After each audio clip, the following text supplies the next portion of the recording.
If you will please rise for the Pledge of Allegiance.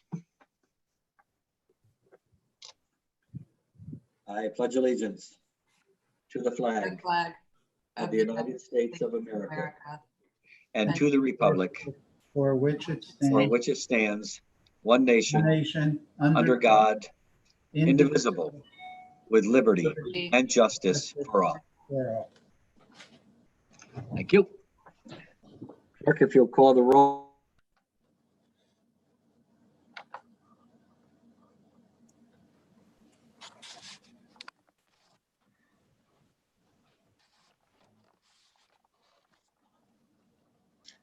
You're muted.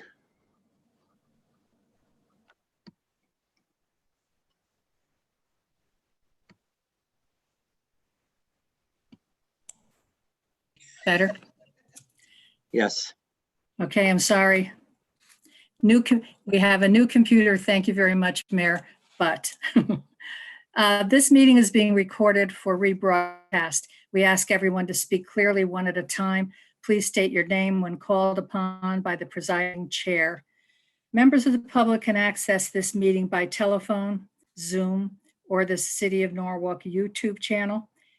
There is a link with specific instructions. Mr. Burnett. Present.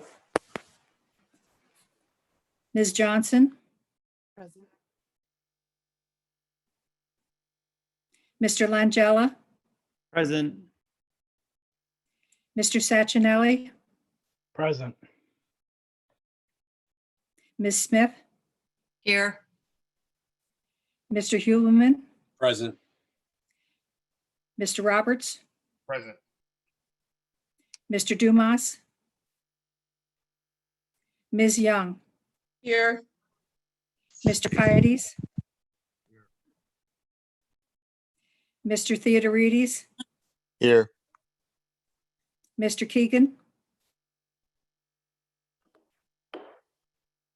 Mr. Sirenides. Here.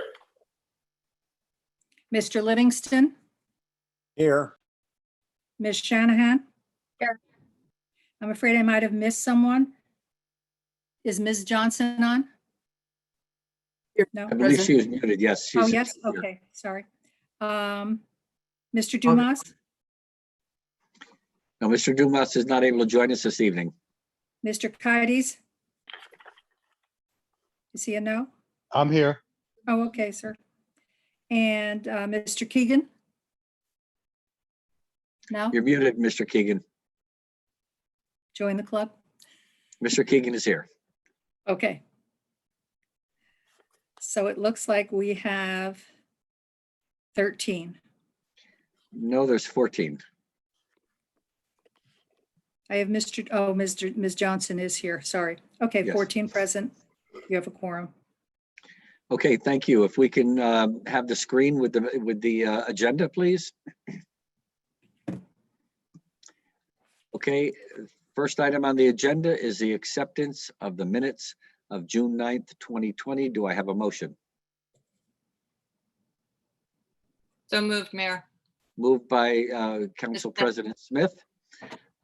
Any corrections, deletions, omissions, or additions? Mayor Rilling, Greg Burnett. Mr. Burnett.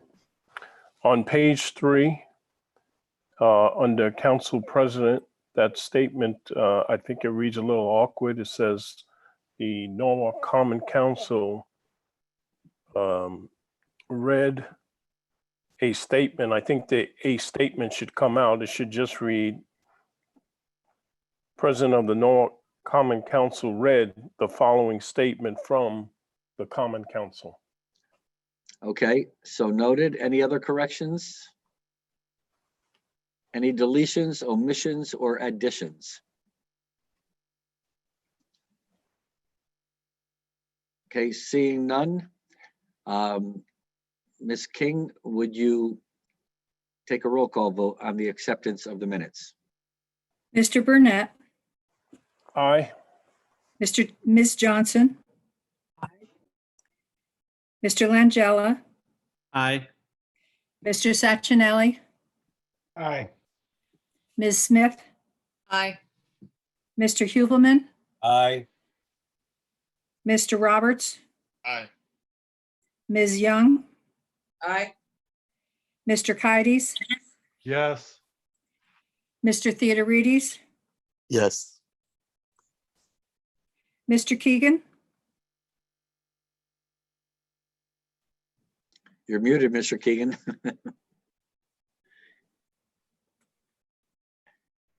He said yes. I don't think his audio is working volume. very well. His volume. going in is- and out. Okay. Yeah. And then Mr. Sirenides, Yes. Mr. Livingston, Yes. Ms. Shanahan, Yes. 14. Okay, the approval of the minutes carry unanimously. I will Yep. give you an alert for Ms. Smith. I've just been notified on my screen that my internet is not stable and I may phase out at any moment, at which time you're going to have to step in. Next item on the agenda is public participation.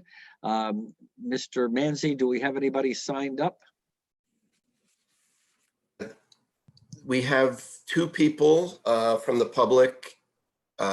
They have not raised their hand electronically. If you'd like to speak at this time, please raise your hand electronically and I will unmute you. I see none, Mayor. Okay, Ms. King, do we have anything to be read into the public participation? We do not. Okay, seeing none, I will then close public participation. We have no resignations or appointments on this particular meeting. Mayor's remarks. First, I would like to acknowledge that this is June, the month of June is Pride Month. And we would have had at some point in time in June, the Pride in the Park. Unfortunately, the event had to be canceled due to the coronavirus outbreak and the pandemic. So to all our Pride friends, congratulations on Pride Month. And we want you to know that we are with you in thought and prayer. And hopefully next year, everything will be so much better that we will be able to hold our Pride in the Park event. Also, I've been notified by the South Norwalk Electric and Water. There are concerns because of the heat wave and because of the fact that many people are staying home during the coronavirus pandemic, that there's a risk of a water shortage, and they're asking people to conserve water at in any way possible. My daily briefing included that this tonight. So if you're able to conserve water, not only in the South Norwalk and Electric Water District, but all throughout the city, please keep in mind that water is a very valuable commodity and is scarce at this point. We don't want to see a situation like we had last year where the reservoirs were down at less than 25%. Also, tomorrow evening, I will be holding another town hall meeting. On the meeting with me will be Lamont Daniels, who is my Chief of Community Services, and we will be outlining for the public and certainly for the council the plan for my Norwalk Equity and Justice Commission, Norwalk Equity and Justice Commission for All.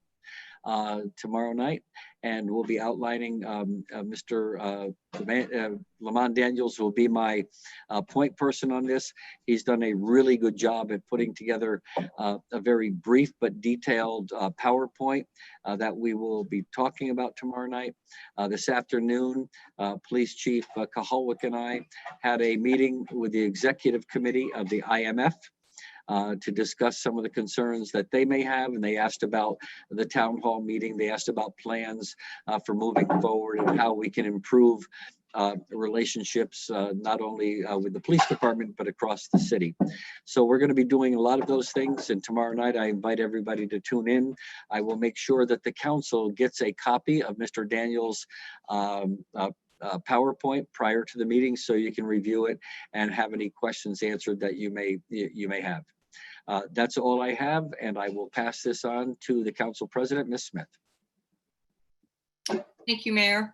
There is no general council business or announcements tonight, so I will just turn the consent calendar over to Mr. Styranidis to read. Thank you, Ms. Smith. Mr. Manzi, if you can put up the screen with the council agenda on it.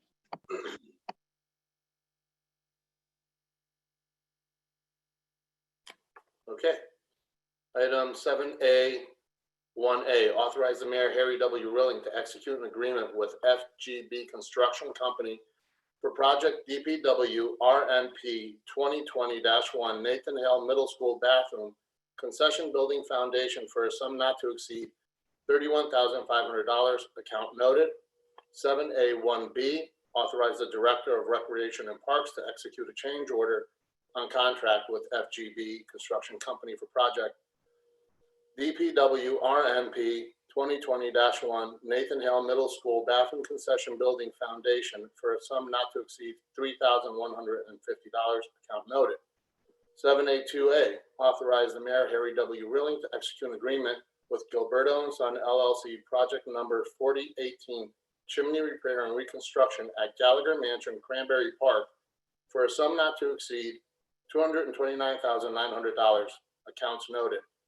7A2B, authorize the Director of Recreation and Parks to execute change order on contract with Gilberto & Sons LLC, project number 4018, chimney repair and reconstruction at Gallagher Mansion, Cranberry Park, for a sum not to exceed $22,990, account noted.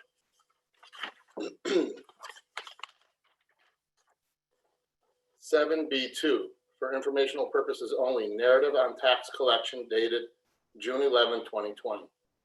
7B3, for informational purposes only, monthly tax collectors report dated May 2020. 7B4, specific action for IT 2020/2021 capital projects. 7B4A, authorize the purchasing agent to issue purchase orders in accordance with the city procurement guidelines for the supply of personal computer workstations, laptops, ruggedized data terminals, tablets, and obsolete asset disposal according to city IT department specifications for an amount not to exceed $203,349.75, account noted. 7B4B, authorize the purchasing agent to issue purchase orders in accordance with city procurement guidelines for the supply of information security software, subscriptions, and professional services for an amount not to exceed $70,000, account noted. 7B4C, authorize the purchasing agent to issue purchase order to Total Communications State of Connecticut Contract 18PSX0202 for the supply, installation, and training for Cisco Call Manager software upgrade for an amount not to exceed $60,865, accounts noted.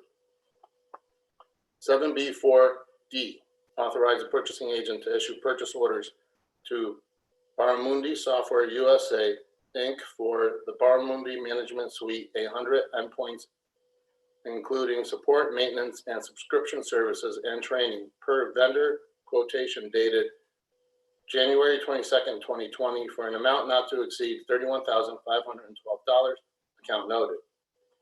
7B45, action request, authorize the mayor, Harry W. Rilling, to execute a contract with Kavanaugh McDonald Consulting LLC to perform the city's pension and OPEB actuarial valuations for the 5-year period beginning July 1st, 2020 and ending June 30th, 2025, in accordance with their RFP proposal and their final fee structure proposal as of May 22nd, 2020, for an amount not to exceed $318,500, account noted.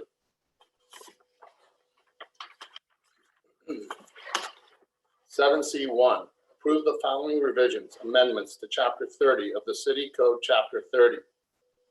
Section 30-15, implementation and oversight of city capitol building. Section 30-15, 1, powers and duties. Section 30-15, 2, building advisory committees. Section 30-16, designation of school building committee. 7C2, approve the following revision amendments to Chapter 32 of the City Code, Chapter 32, Section 32-12, Board of Ethics. And that is the end of the consent calendar. Thank you, Mr. Serenides. Well read. I will call for a roll call vote. Madam Chair, just want to mention that item 7B1 is also on consent.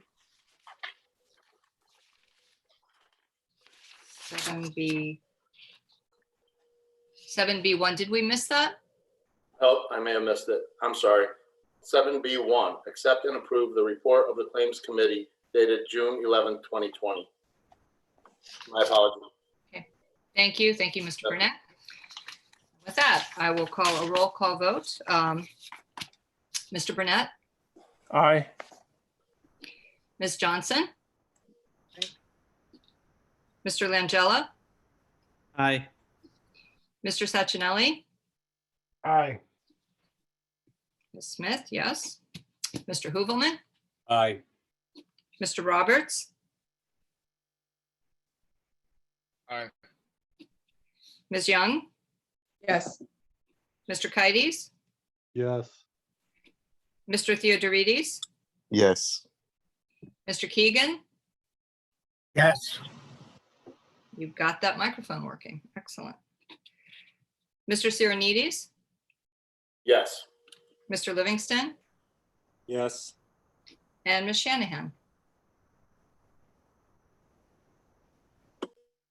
Was that a yes, Ms. Shanahan? Okay. Okay, consent calendar passes unanimously. Back to you, Mayor. Thank you. So if I'm correct, there's only one item off of consent, and that was 7B6. Am I correct? Yes, that is correct. Okay, item 7B6, Mr. Burnett. Thank you, Mayor.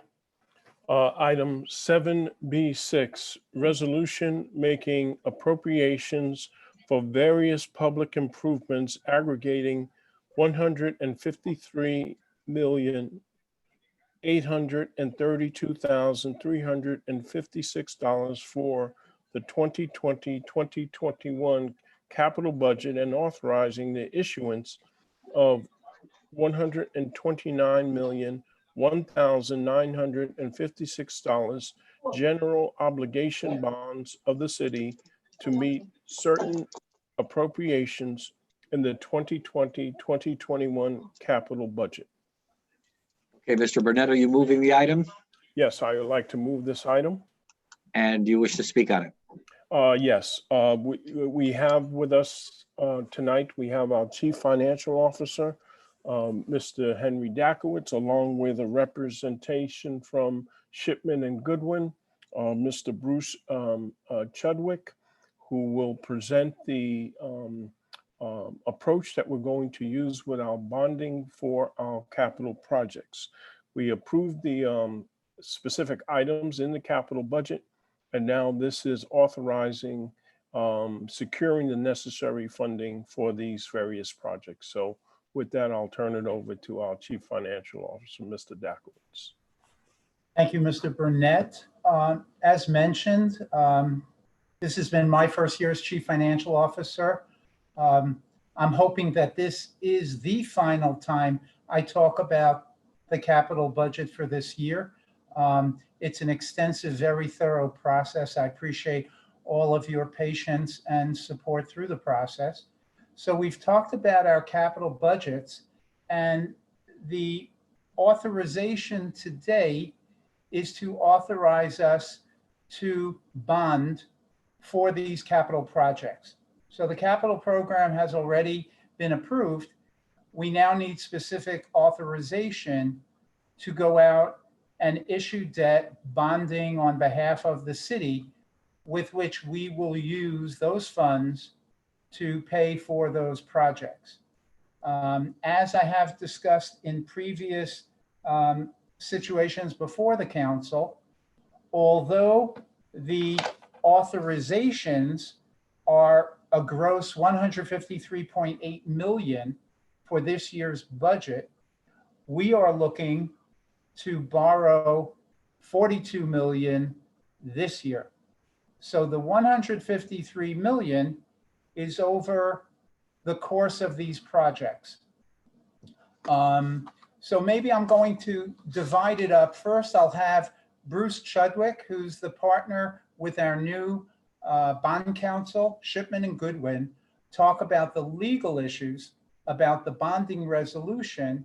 And when he's finished, if there are no further questions, I can go back and talk about the relationship between these authorizations, the actual bonding that we do, and the timing.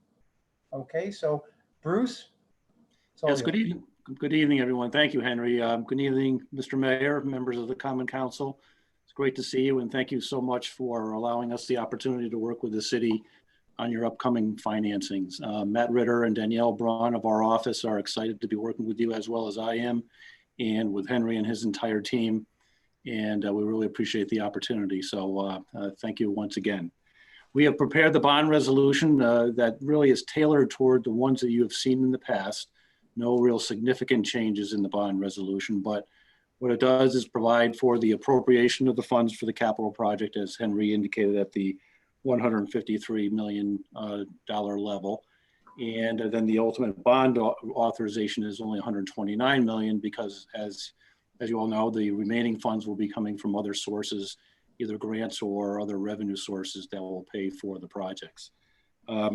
So the resolution, again, it's very similar to what you've seen in the past. We authorize bonds and temporary notes to those levels. As Henry indicated, not all of that will be bonded at once.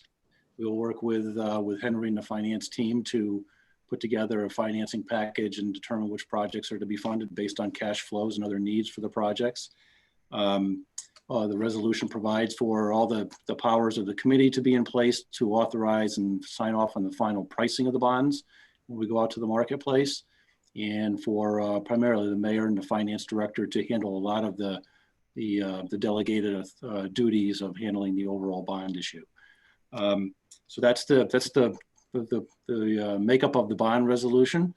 Again, similar to what you've seen in the past, and we have already had some conversations, Henry and I, and the finance, your municipal advisor, to talk about this particular first tranche of bonds to go out sometime in the next few months, and the possibility of maybe doing some more refunding bonds since interest rates are just incredibly low. We keep on seeing records being broken by different municipalities around Connecticut with low interest rates, oftentimes well below 1% for 15 or 20-year bonds. Below 2%.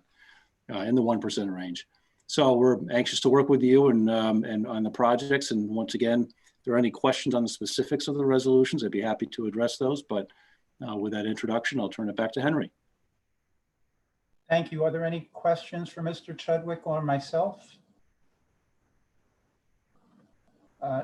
Tom, you're muted, but I'll recognize you if I have that authority. Mr. Keegan. Hi, thanks, Henry. Tom Keegan.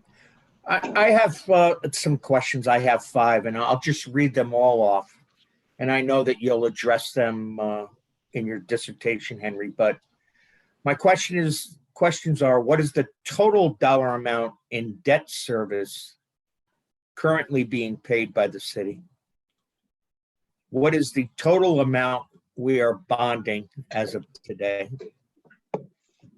What will the total dollar amount in debt service be for the city if we add this full amount of $129 million? And what will the total amount to the city be if we bond the entire $129 million? And the last question is our debt ceiling still $400 million?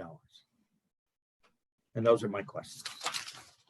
Okay, thank you. I think. Are there any questions about the resolution or legal aspects? If not, I'll start to go into these financial aspects. Larry, could you give me control so that I could share my screen, please? Yes, you should have it. I should have it. Share screen. Here we go.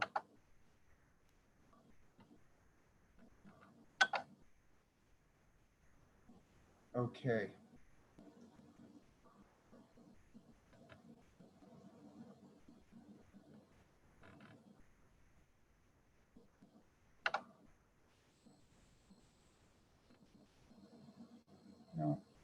let me start with this schedule.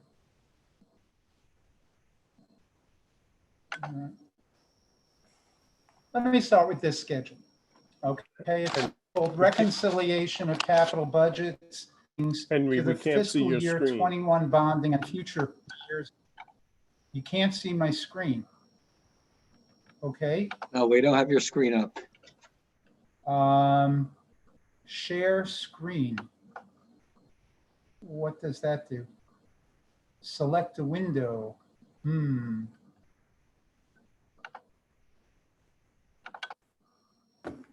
you go. How'd we do? Can you see my screen now?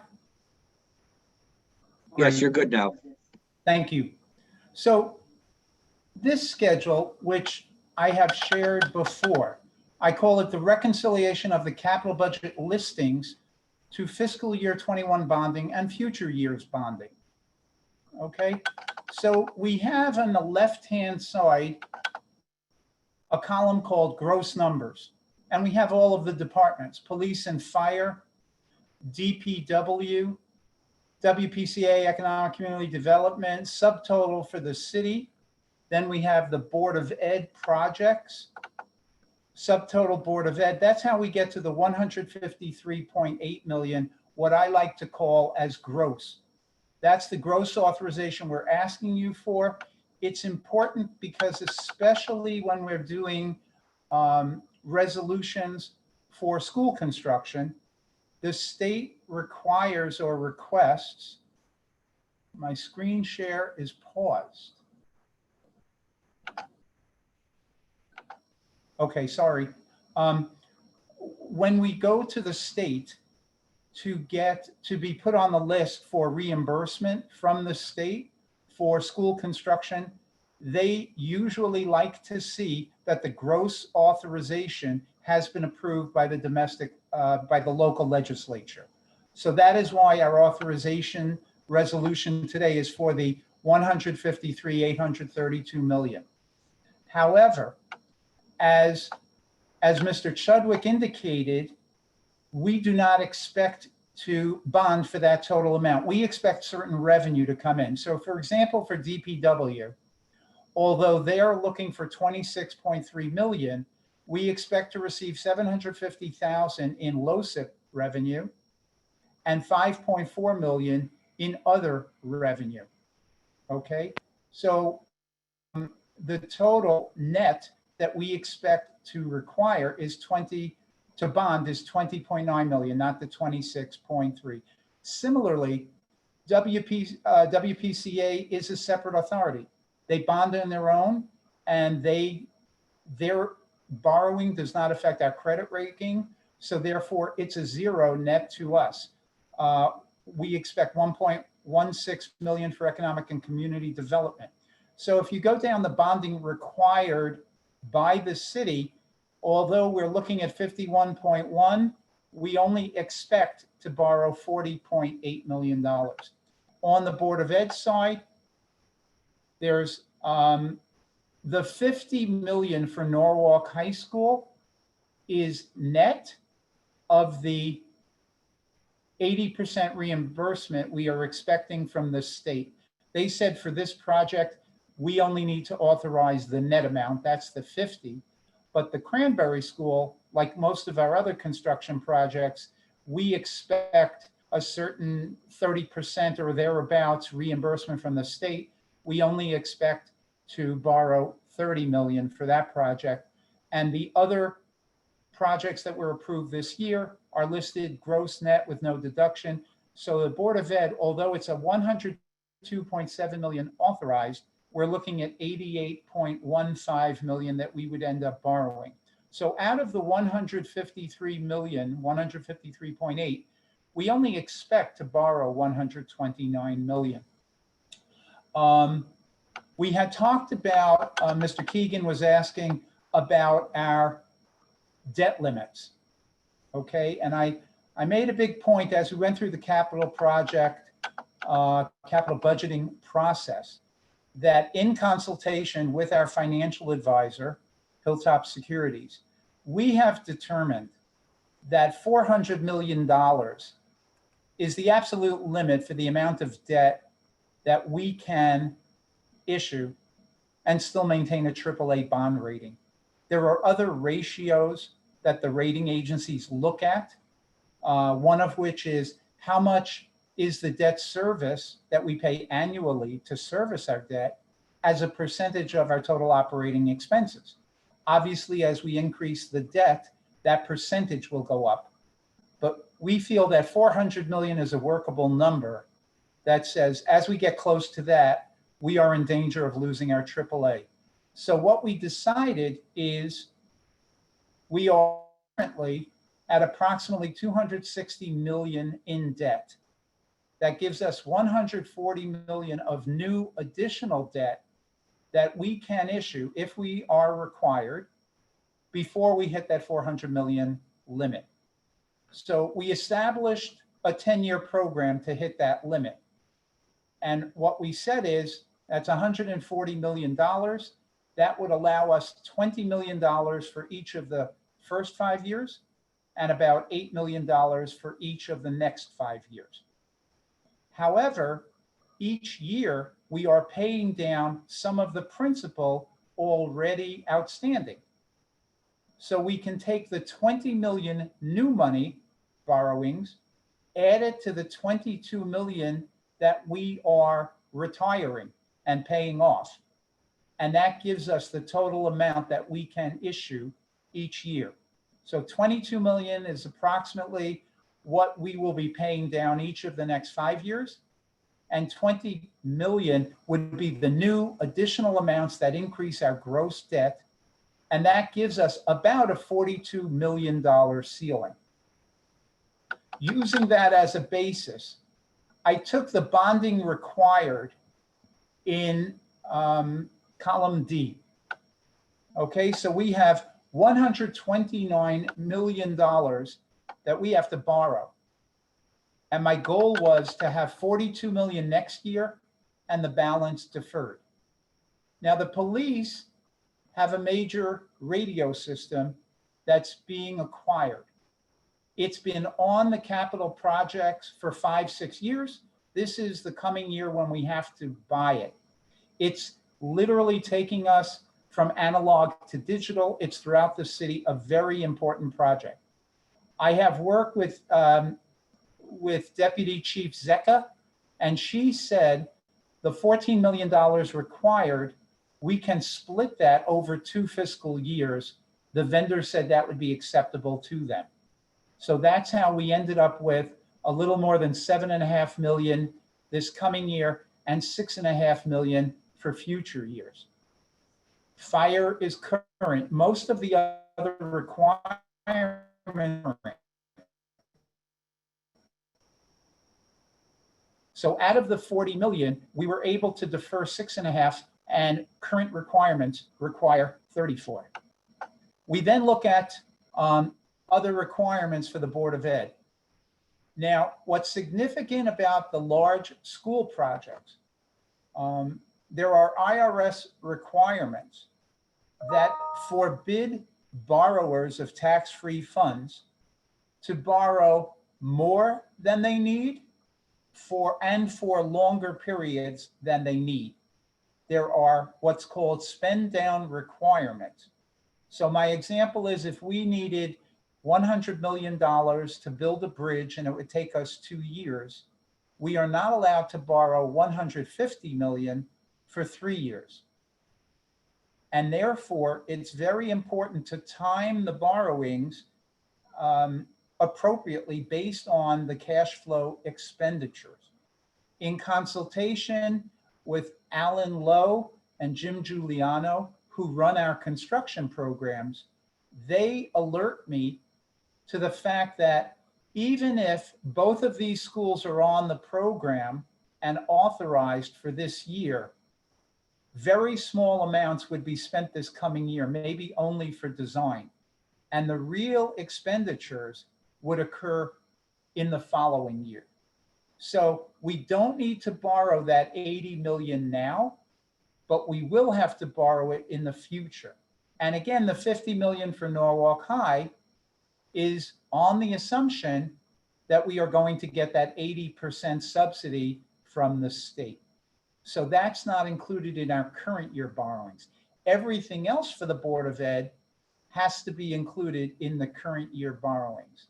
And that's how we got $41.8 million of current authorized projects out of that 129, and we deferred 87 million. Are there any questions about this spreadsheet? Okay, let me please go to the next spreadsheet. And you should have seen this before as well. This to me is a new spreadsheet that I've created this budget year, and this should be the Bible that we keep referring to. We look at the current year borrowings, but we also have to look at the future. So as you see, when I say bonding capacity, there's our 41.7 million. That's the precise total of the 20 million additional plus how much we're running this year. And as you see, for 5 years, we're going to be retiring about 20 to 22 million a year. The next 5 years, it's much lower, 28 to 21.3 million. Okay. Excuse me, Henry. Yeah. Your slide has not changed. We're still on the first slide. Okay, You might have to stop sharing and then go back in and share again and bring up the new slide. Right, okay, let me bring up the new slide.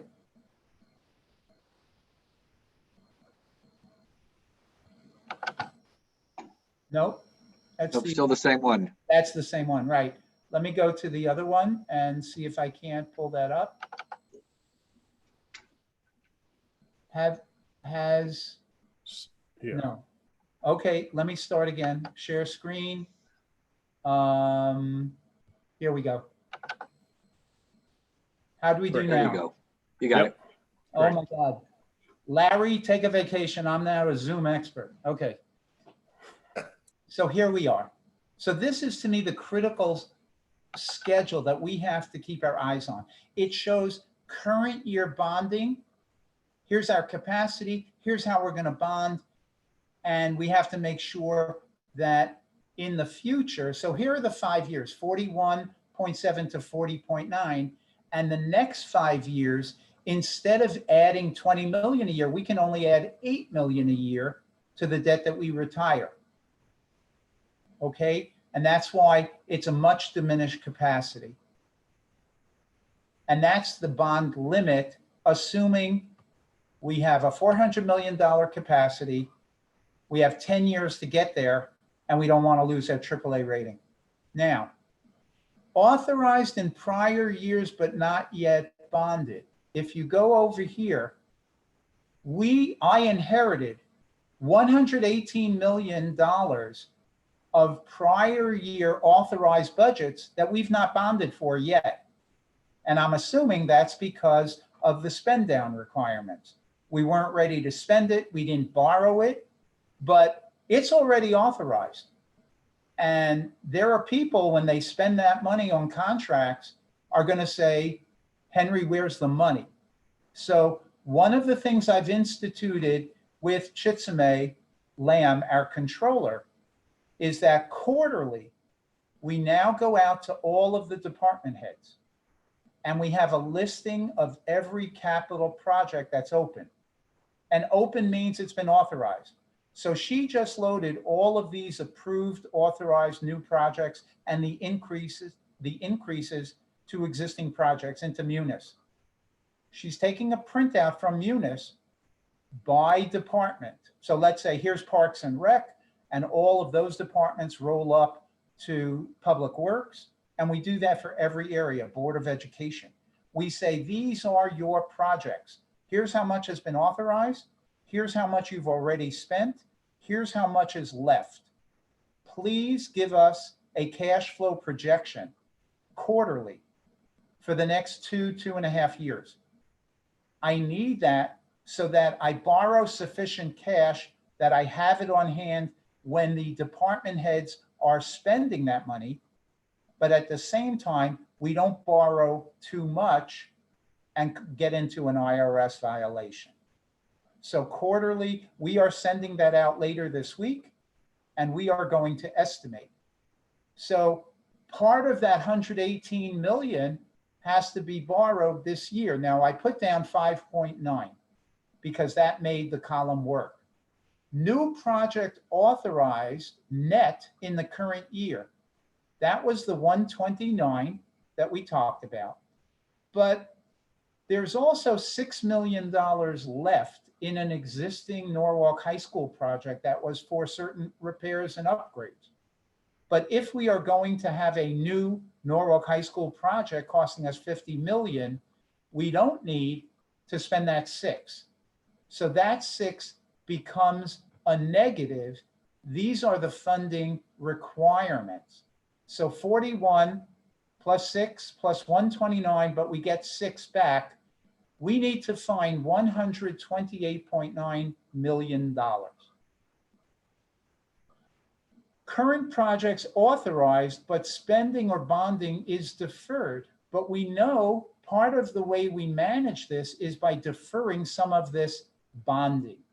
So it's authorized, but eventually it's going to be in this line item next year, authorized but not yet bonded. We have the 30.4 million for Cranberry, and I'm assuming, here's what I'm showing you, 3 million next year, 9 million, 12, 6. That's an estimate of what the construction costs would be over a 4-year period.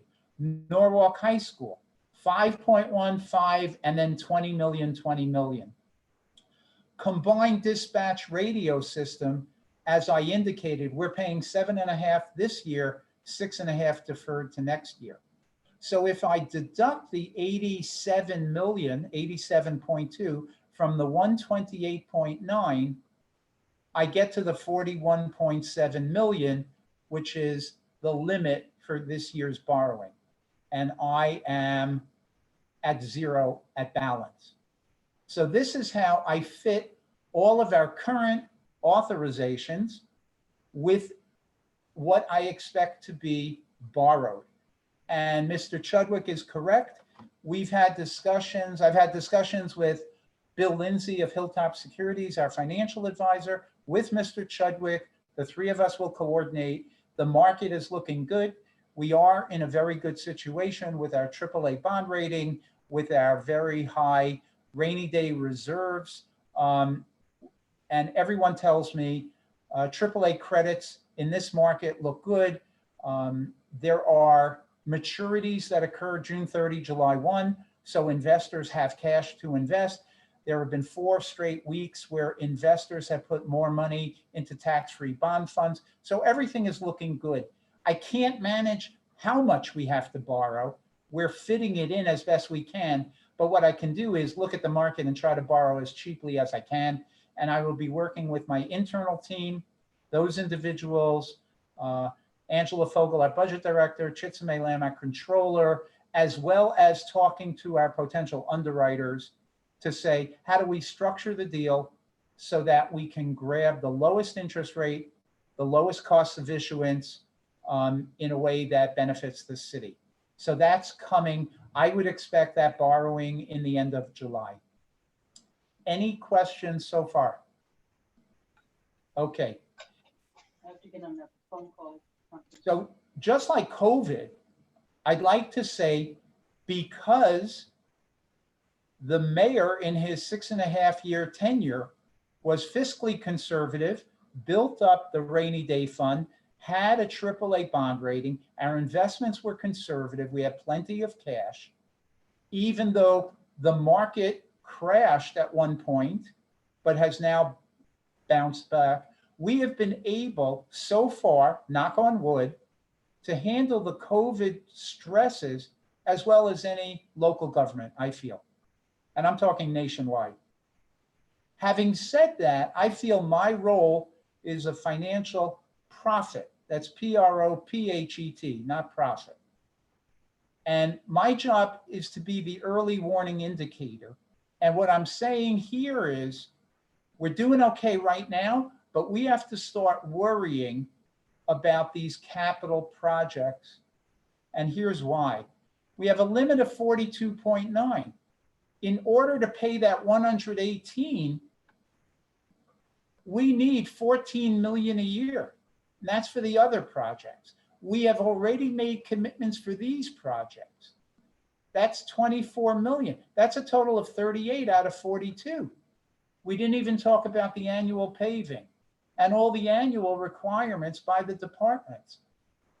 So there are some challenges, and I see challenges just in the first 5 years, but I think it's throughout these 10 years. And remember the link between the capital budget and our operating budget. As the gross amount of our debt goes up, that additional 20 million a year and then 8 million a year, no matter how cheaply we borrow, our debt service costs, our annual debt service to pay off the principal and interest is going to go up. So that's another pressure on our operating expenses. So there are some things we have to do. My job is to show you alternatives. One alternative is to go through all of the prior year's authorized projects, all of the projects that were authorized this year, and decide, number one, can any of them be stopped and just canceled? Number two, can any of them have the scope narrowed?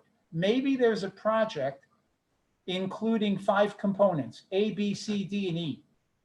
Can we get away with only doing A, B, and C without the D and E? That saves us money and borrowing costs. Number three, and I've had this experience in prior counties where I worked, and I'm old fashioned, so I'm going to use cars from 40 years ago. Can we not pay for a Cadillac project and get a Volkswagen project?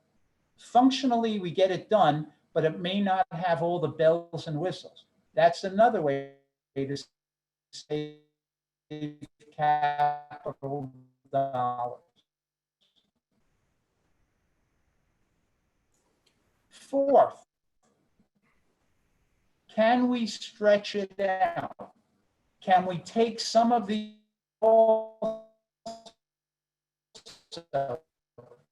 help Henry, we're and losing. give we're us Yeah, room? is everybody, Henry, we're starting to lose you. Let me go back. Okay, now we got you. Okay, I apologize. What I'm trying to say is I don't like to come with problems without giving alternative solutions. So obviously, we can't fit all that we want to do under this cap limit. So here are alternative suggestions. Number one, are there certain projects that we can just stop? That we say, upon reflection, it's not a high enough priority, we're not going to do it. Number two, are there projects where we can narrow the scope? Let's assume a project has 5 components, A, B, C, D, and E. Maybe when we look at all of our priorities, we say, we want to do A, B, and C, but we're not going to do D and E at this time. Number three, can we change the quality and go from a Cadillac project to a Volkswagen? In my prior lifetime in Nassau County, I saw that a functional Volkswagen project was 3 million. A Cadillac was 6 million. They figured there's always contingency and overruns. That's 8 million. Let's ask finance for 10 million because we never want to go back to the well a second time. So something that would really get done for 3 million became a 10 million item in a budget. So I know that that's out there. Fourth is to say, okay, we take these projects and play with time. Time is our friend. Can we do them over a 10, 12, 15-year period? And that way we fit the amount of expenditures that we want to make into a ceiling that goes out 10 or 12 or 15 years rather than trying to fit it all in the 5 to 7 year window. Last alternative is we lose our AAA rating and we exceed the $400 million bonding ceiling. So there are alternatives. These are tough decisions. I understand. It's not for tonight. I just want everyone to be aware that this is what's coming. And we're bumping up against limitations. Not immediately. I'm an early warning type of guy. That's why the mayor and his policies and my implementation of them allowed us to handle COVID so well. If we make these decisions and changes over the next 3 years, I think we'll be okay. And again, a lot depends on COVID, how bad the recession will be, yada, yada, yada. But we have to start looking at those decisions. Okay, so that was the goal of this chart. Are there any questions on this chart? Mr. Livingston, you're mute. Okay, thanks. Yeah, thanks, Henry. This is really interesting and good. I'm glad to hear it. Just a question, and I'm not saying we rely on this, but this doesn't factor in any growth in the grand list, does it? Or, I mean, how does that affect, would that affect this? Well, ultimately, there are two things going on. One is, if we want to keep our AAA rating, we might be able to increase taxes because of growth in the grand list, which will handle the debt service, okay? But if we have an absolute number on our balance sheet of debt, that 400 million might be too much. Now, you're right, with the growth of the grand list, maybe we could get away with 410 or 420. But looking at both AAA credits in Connecticut and AA, we feel that as of today, that's where the issue will be 400 million. Now, regarding the grand list, now, we need to raise money through taxes. We get some from grants, et cetera, but the vast majority is through taxes. 90% is real estate taxes. Another 5% is coming from property and vehicle taxes. So if we increase our grand list, then the mill rate increase will be moderated, right? But we're looking to create and generate a certain amount of revenue. We need that revenue. If the grand list is higher, then the mill rate is lower. We still need those dollars. So the dollar amount of the tax may go up even if the mill rate goes down a little, okay? Unless we had new properties, everything else is just shifting the money around on a relative basis. So if everybody's property went up by 5% and we have to increase our revenue by 3%, then everyone's going to pay 3% more. It's all proportionate. If everybody doesn't go up, so a good example was this past year with the Sono Mall, okay? So in that district, the Sono Mall was a new property that was appraised at, I believe it was $500 million. So obviously they are absorbing some of that tax increase that the rest of the people in that district will not have to absorb. But except for those types of situations, it's going to be driven by the costs. And some of the costs are the capital cost of operating, of having our debt service. Some of it, for example, when the market crashed, we had an emergency meeting of the pension board. And they reminded me that the amount that's annually required as a contribution for the pension and OPEB liabilities is determined with a valuation as of July 1st. So we may luck out because so much of the market decline has come back.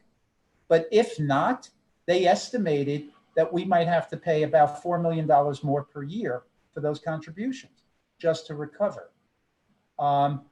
This coming year in our operating budget, we are including an $8 million spend down of our rainy day fund. And originally, we had planned not to do that anymore in subsequent years. So we have all sorts of pressures on the operating budget. So the capital is one piece, and that's the focus of tonight that I wanted to discuss. I have another schedule behind this that I wanted to use to talk about the debt service because Mr. Keegan shared his questions with me earlier today. But did I answer your questions, Mr. Livingston? You did, thank you. I was really talking about new projects, and that's really helpful. Okay, thank you. Are there any other questions for Mr. Dakowitz? Ms. Young?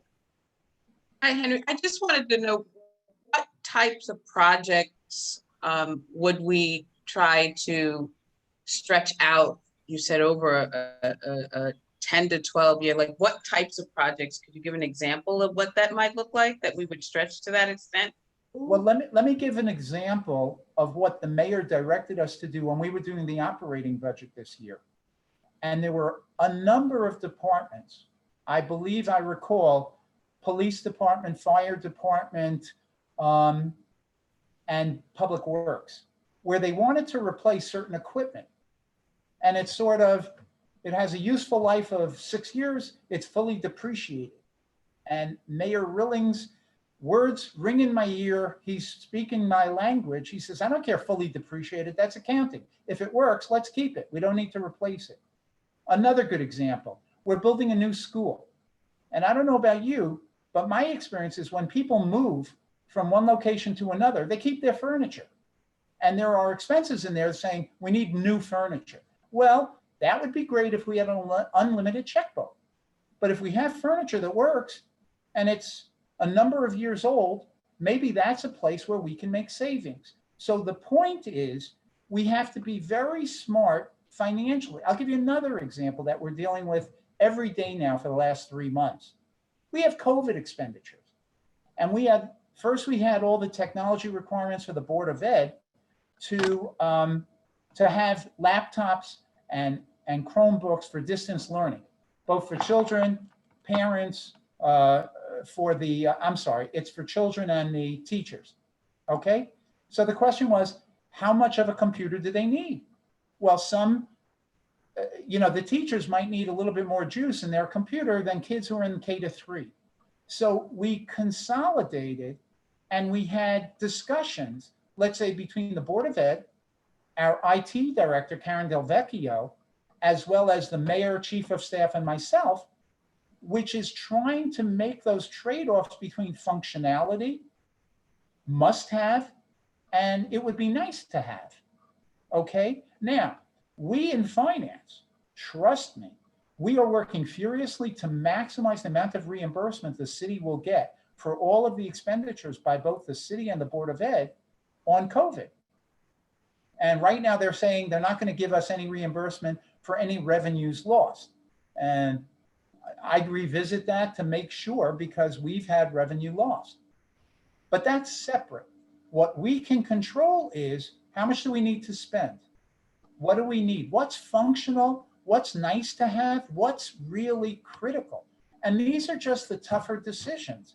I mean, my consulting background, I've come into institutions, nonprofits, and profit-making companies that are running out of money. They're running out of cash. And you have to be ferociously tough. Who gets paid? You don't have enough cash every week. Well, the guy that gives us the biggest supplier has to get paid, but maybe we only pay him a little bit every week. You have to conserve the cash. On our capital projects, we cannot go forward on the assumption that we have unlimited funds. I think we can get the functionality that's really essential, but we have to make those tough decisions. And I think that will happen over the next couple of capital budget cycles. Thank you. You're welcome. I can't see everyone because of my screen. Is there anybody else who'd like to ask a question? Any other questions for Mr. Dakowitz? Okay, if I may, let me go to that third schedule that I prepared to answer Mr. Keegan. Okay.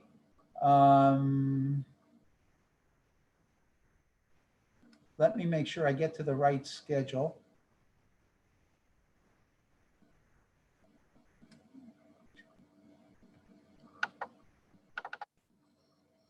There you go. Can everyone see the right schedule? It's called the effect of future borrowings on debt level and debt service requirements. Is that visible? Yes. Great. Thank you. So starting with his questions. Question number one, underneath of which I said current outstanding. So we have two line items. What's the total general fund bonded debt outstanding as of June 30? And that's the $262,538,165. That's where I get the ballpark 140 million that we will need to spend, or let's say the other way, it's the limit of what we can spend before we get to our limit. The next line is total general fund bonded debt, debt service outstanding. So that $262 million is responsible for a total debt service of $330,722,000. It's not discounted for present value. It means we pay back 262 and we're going to also pay $70 million of interest over the life of this debt. I'm going to scroll down to show you that. That is column A, okay? That's the existing general fund debt service. So if we didn't borrow any more money, we would pay 32.4 million this coming year in debt service, and it would decline each year as we pay down our debt service. The reason it goes down so precipitously in about 12 years is because historically we only borrowed for 15 years. And a basic rule of finance is that you're allowed to match the life of the debt you borrow with the life of the asset. So as we ramp up the school construction projects, which have a useful life of 40 to 50 years, I think it's fiscally prudent to borrow over a 30-year period. 30 years is a normal bond. And this way, the benefit of those schools will be paid for 30 years of taxpayers. It won't be front-loaded, paid for by the first 15 years of taxpayers and not the back end. But by stretching out the payments, each individual year is smaller. Obviously, just like a mortgage, if you had a 15-year mortgage, your annual payments would be much higher than a 30-year mortgage. But based on what we have here, 32 goes down to 21, 10, and then we're in the single digits, okay? And those single digits are primarily related to last year. We borrowed $50 million, primarily for the school program. And those last 15 years might only be for that borrowing that we issued in 2019, okay? Let's go back on top. So based on Mr. Keegan's question, okay, if we borrow this year's borrowings, and I've already gone through the 42 million, what would that do to debt principal and service? Well, the 42 million gets us to $306 million, 538. Okay, I obviously added wrong, and it should be 304. But that's what you do when you're doing numbers late at night. Okay, so that should be, it's simple. Add the 42 million to the 262, it would be 304, not 306, my error. The debt service, which, and these numbers were run by Bill Lindsay, our financial advisor, add up to 393, 548, 200. So we would be adding 63 million to our debt service. So obviously the 40 million is principal, 42, and the difference, 63 minus 42, or 21 million, would be interest that we pay over a 30-year period. Based on current market rates that we think we can achieve, Bill used a 2.25% interest rate. That's called total interest cost, okay? 2.25%. And in columns B and C, we now see here's the debt service just for the 42 million. And here's the total debt service, just adding across. So we had 32 originally, we need 2.25 more. We're gonna have 34.38 and so forth. It goes down. So after 30 years, we would have the 393 million. Is that clear to everyone? Okay, thanks. Was there a question? I'm checking. Does anybody have a question for Mr. Dakowitz? Mr. Keegan, were your questions answered to your satisfaction? I have one more. I have Okay. the last question, number 3, is Mr. Keegan's third question. He said, worst case, if we borrowed everything now, what would that look like? You know, we're making this grand authorization.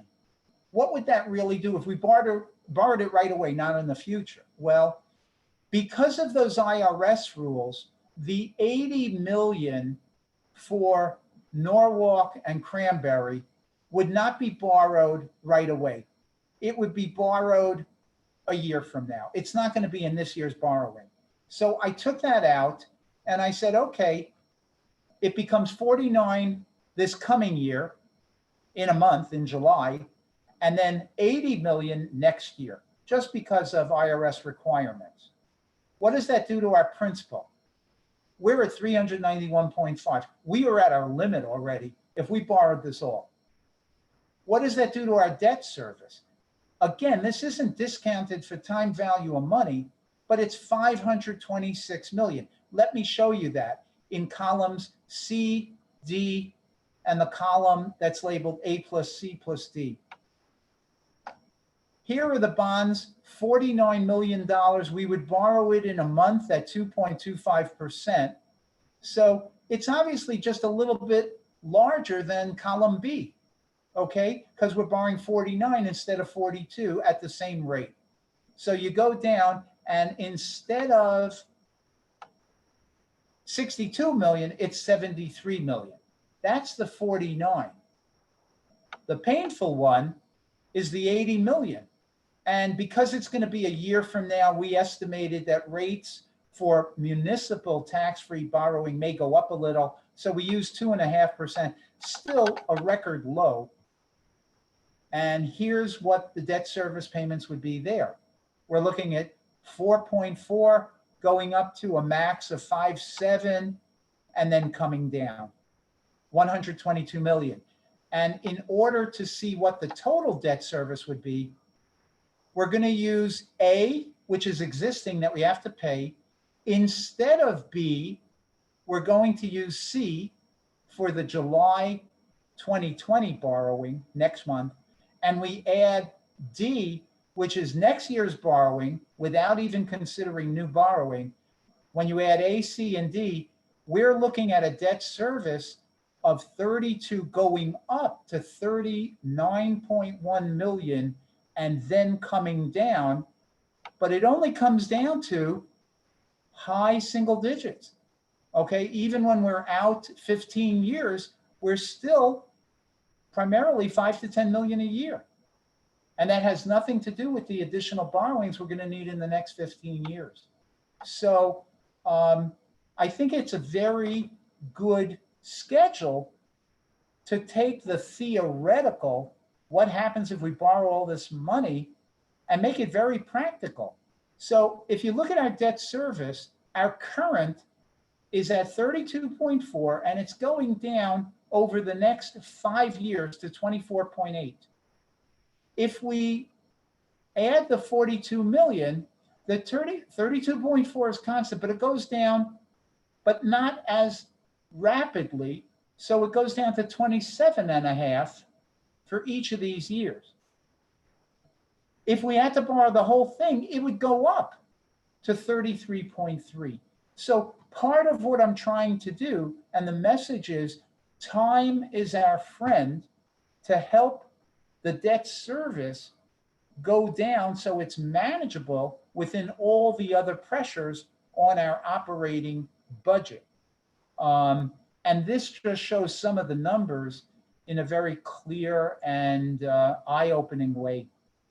So I'll take any other questions. Mr. Keegan, have I answered all of your questions? Thank you, Mr. Keegan. Any further questions for Mr. Dakowitz?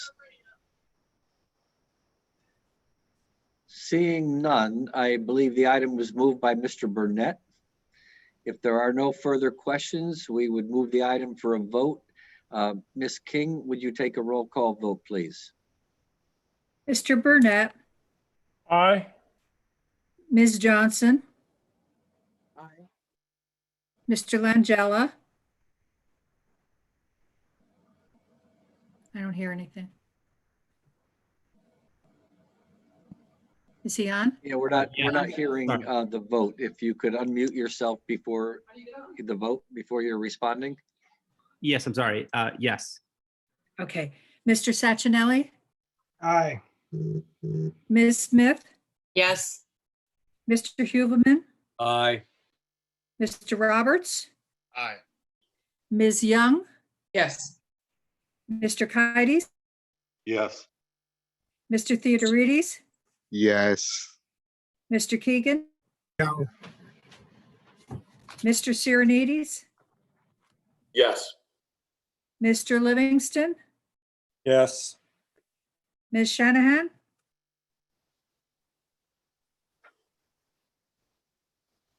I don't hear. Yes. Okay. 14 votes. The vote is unanimous. No. No, the vote is 13-1. Mr. Keegan voted Okay. no. I didn't hear him at all. Yeah, Mr. Keegan voted no. Everybody else, I believe, voted yes. Okay. Okay, thank you very much. Thank you. Is there another motion? Motion to adjourn. Motion to adjourn. All in favor? Who was that? George, Mr. Sirenides, thank you. Okay. the old George. It's great. All in favor? Aye. Aye. Opposed? Abstentions? We are adjourned. Thank you very much. Have a wonderful, wonderful evening. Thank And you. remember to join me on my town hall meeting tomorrow night if you wish. And we will make sure you get the presentation that Mr. Daniels will be showing tomorrow night on that meeting. Thank you. Thank you all. Have a great holiday weekend next weekend. Thank you, Henry.